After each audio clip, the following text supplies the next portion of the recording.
This demonstration will compare the measurement and repeatability of an Agilent SP4T microwave switch compared to a competitor's similar product.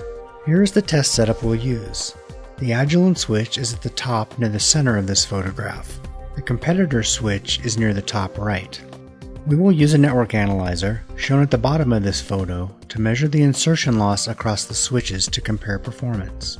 In this demo, we will cycle each switch multiple times, and then we'll compare the difference of the insertion loss between each cycle. So the second cycle over the first, over the second, over the third, and so on. And we will plot a graph of the insertion loss for each switch. We ran a V program to cycle the switches 20 times each, and here are the results of the differences between each cycle. On the left, you see the performance of the non-Agilent switch, and on the right is the performance of the Agilent switch. We are using the same scale for both graphs. The scale is 0.02 dB per division, and in this graph it's clear that the Agilent switch is very repeatable. Each line shows the difference between each cycle, and if you look at the non-Agilent switch, the performance is much more variable. This variation in insertion loss will directly affect the repeatability of your test results.